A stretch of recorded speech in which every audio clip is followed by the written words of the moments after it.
Assalamualaikum warahmatullahi wabarakatuh. Kami dari kelompok 6 dengan anggota saya sendiri, Sherin Dwi Priscilla Adilia, kemudian Muhammad Rizwan Maulidino, Muhammad Rizal Saputra, Linda Ramawati, dan Aulia Amanda Syahputri akan mempresentasikan hasil diskusi kami mengenai studi kasus manajemen usaha tani Foxstat Pikan Company. Baik, langsung saja kepada pemateri, saya persilakan untuk menyampaikan. Baik, terima kasih. Saya akan menjelaskan mengenai soal nomor pertama, yaitu jika Foxconn memutuskan untuk menambah peralatan pengolahan, outlet apa yang dapat mereka gunakan.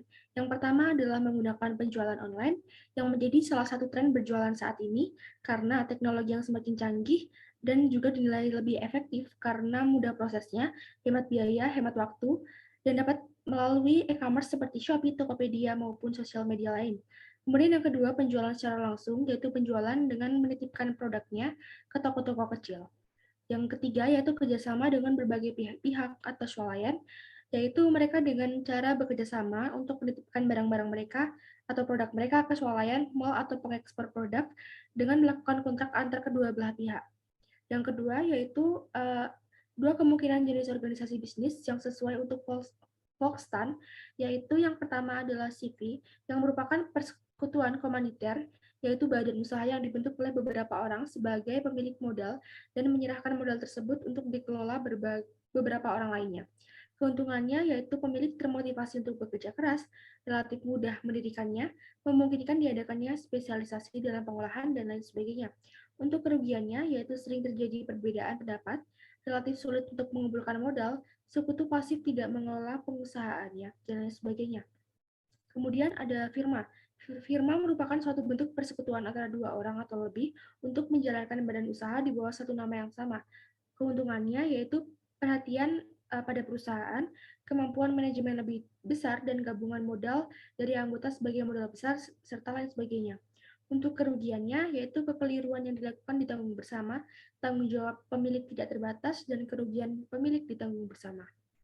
Selanjutnya nomor ketiga, soal dapat dilihat pada layar. Diketahui dapat dilihat pada layar juga yang ditanyakan yaitu waktu yang diperlukan untuk mengembalikan modal dan investasi. Yang pertama kita menghitung biaya awal yang dikeluarkan pada saat pohon belum produktif, yaitu dengan menghitung $3 dikali 750, kemudian dikali 7 tahun lagi hasilnya menghasilkan $15.750. Lalu ada biaya hasil produksi saat pohon baru, yaitu diketahui $3.750. Kemudian kita mencari biaya yang digunakan untuk menutupi modal pada saat biaya pohon tidak produktif, yaitu dengan menambah modal plus biaya, yaitu menghasilkan $18.750. Lalu kita menghitung waktu yang ditambahkan untuk pemulihan biaya, yaitu diketahui 5 tahun, 7 tahun ditambah 5 tahun menghasilkan 12 tahun. Jadi waktu yang digunakan untuk dapat memulihkan biaya yang dikeluarkan pada saat penanaman 7 tahun pohon adalah 12 tahun. Selanjutnya, yang keempat, bagian dari pembangunan bisnis yang sukses merupakan mengumpulkan tim yang spesifik. Untuk pertanyaannya, sebutkan 4 spesialis yang harus dimiliki Brian dan Brianna untuk tim produksi dan manajemen mereka. Yang pertama adalah spesialisasi produksi botani yang memiliki kemampuan dan pengetahuan tinggi mengenai produksi tanaman. Yang kedua ada spesialisasi administrasi dan keuangan yang dibutuhkan untuk manajemen administrasi dan keuangan, untuk mencatat pengeluaran dan pemasukan serta modal lainnya.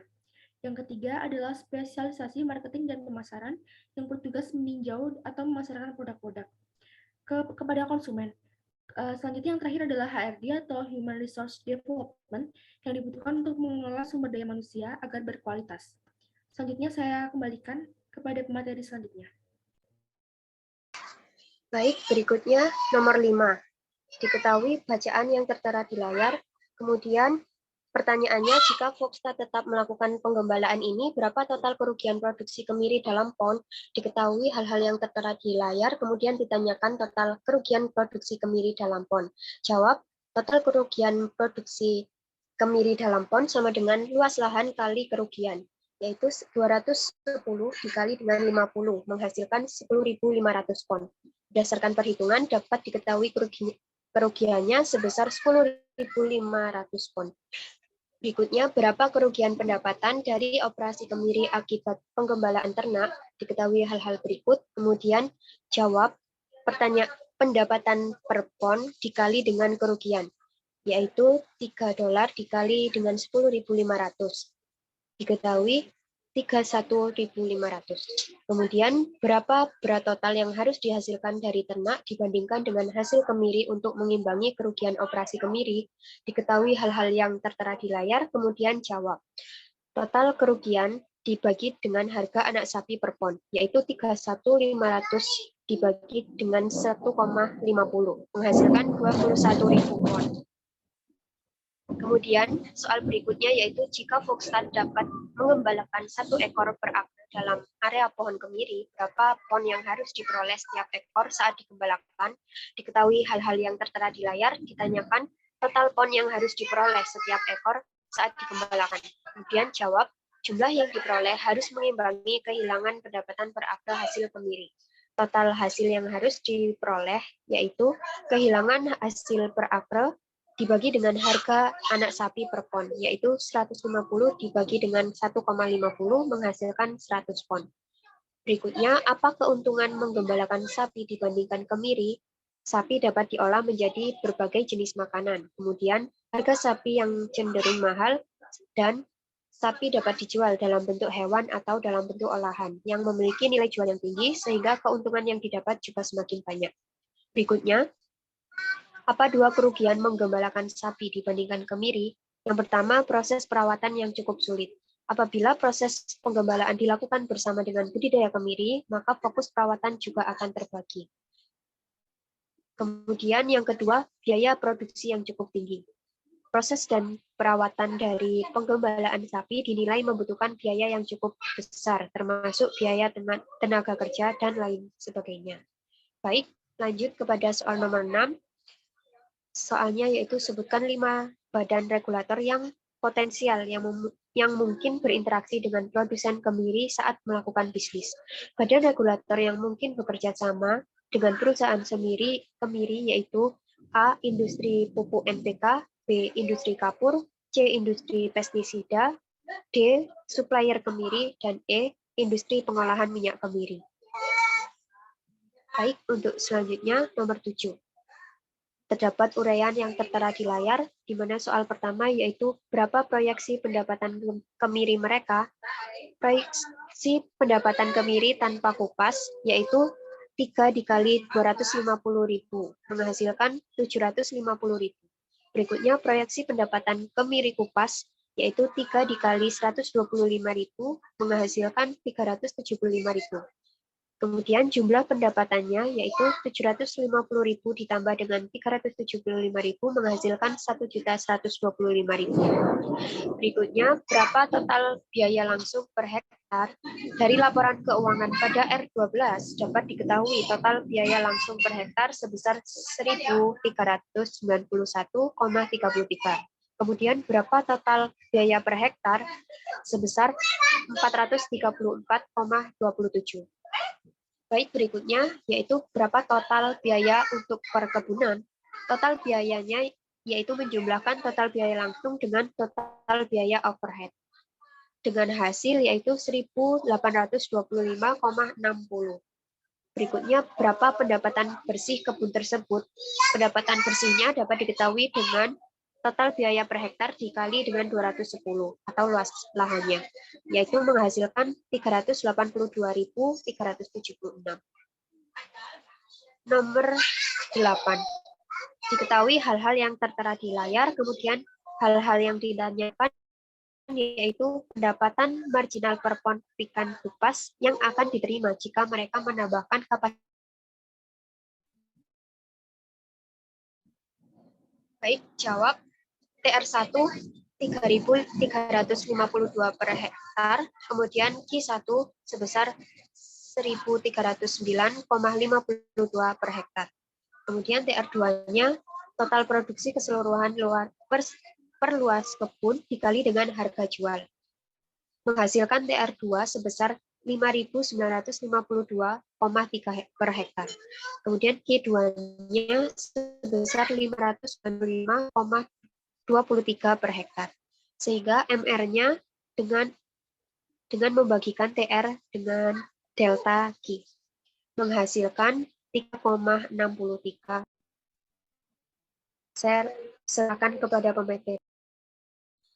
Untuk soal nomor 9, jika pertanian berjalan ke arah ini, Volkswagen percaya bahwa mereka harus mendapatkan tambahan $1,5 per pon kacang pikan.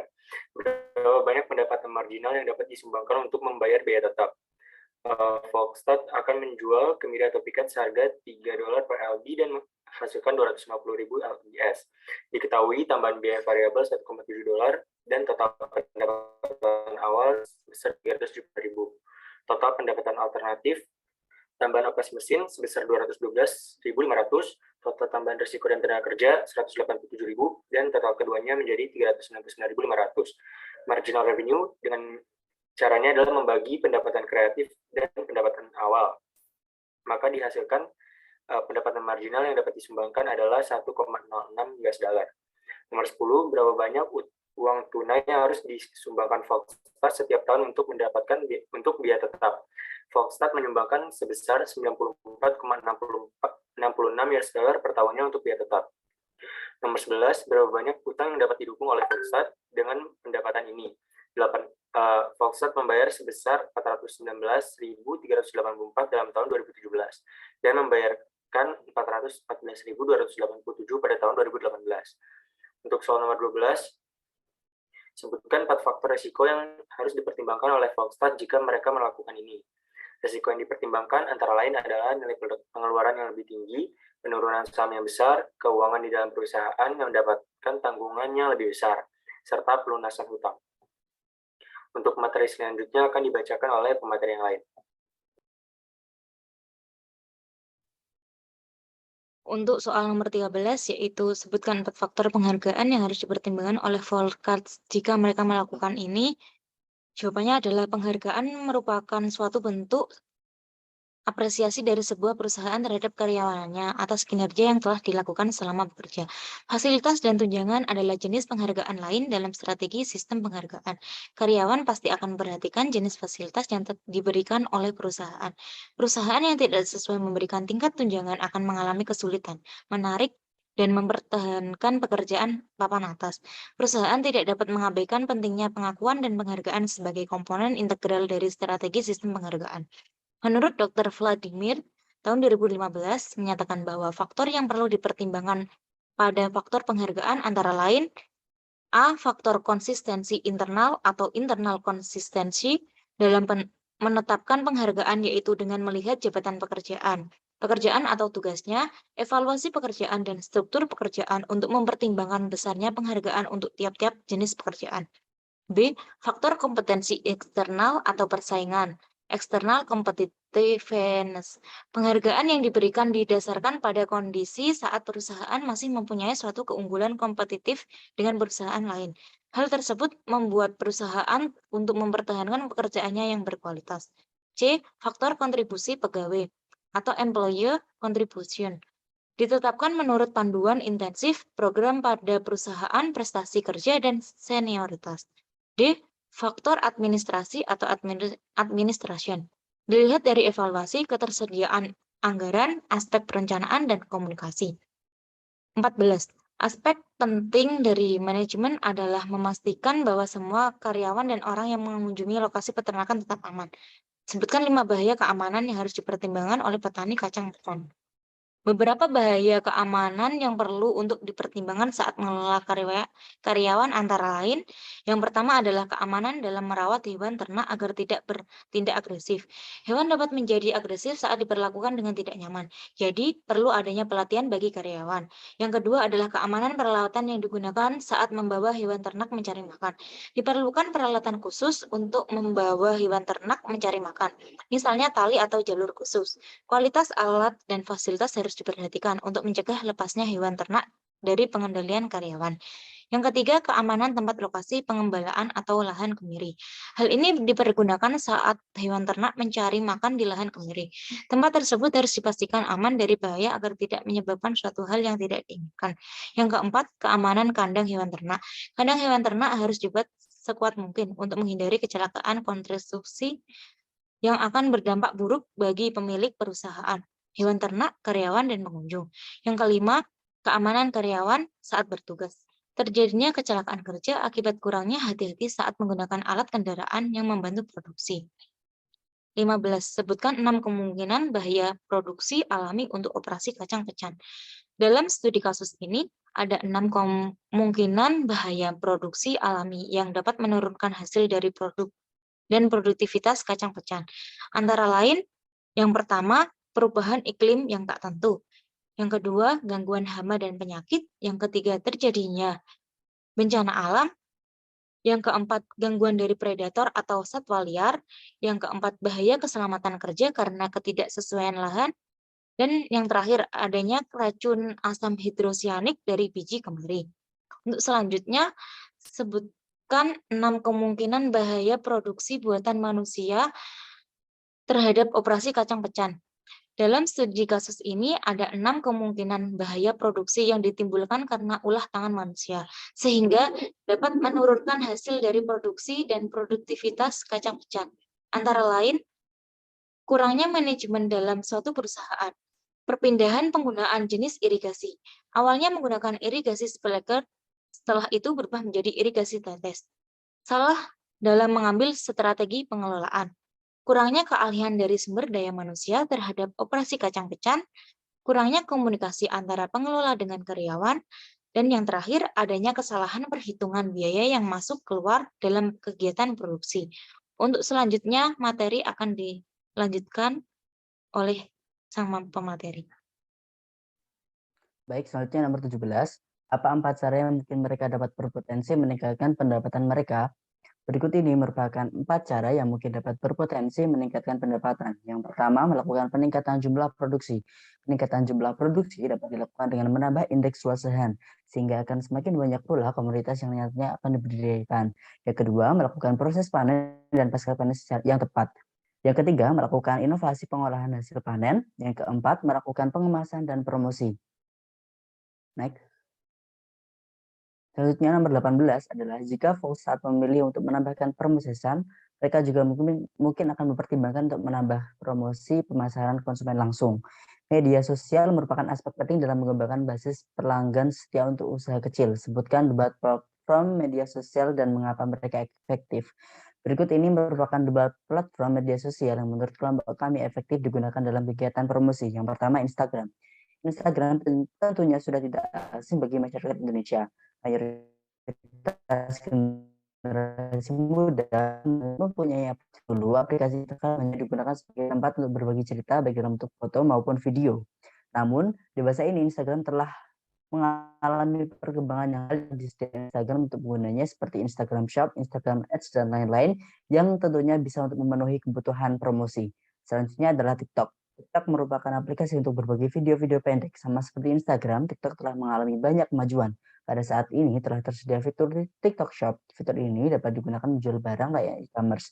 Kita juga dapat melakukan promosi bersama selebriti TikTok agar produk kita dapat dikenal banyak orang yang nantinya akan pemasaran dan tertarik dengan produk. Selanjutnya nomor 19 adalah 2 atribut utama yang ditekankan dalam promosi media sosial adalah yang pertama adalah kualitas produk. Kualitas produk dapat ditunjukkan dengan tayangan atau cuplikan bahwa produk kita merupakan produk yang berkualitas tinggi. Contohnya seperti semua proses perkebunan kemiri yang dilakukan dengan proses modern dan produk berasal dari benih yang unggul. Yang kedua adalah citra produk. Citra produk yang penting untuk ditampilkan untuk membangun minat konsumen. Kita bisa menekankan mengenai keunggulan produk dibanding pesaing. Keberagaman hasil olahan produk. Tentunya video atau proses promosi dikemas dengan semenarik mungkin agar konsumen menjadi tertarik. Nomor 20 adalah jika Anda berada di tempat Foxstat, apa yang akan Anda lakukan untuk memperluas atau meningkatkan operasi ke depan?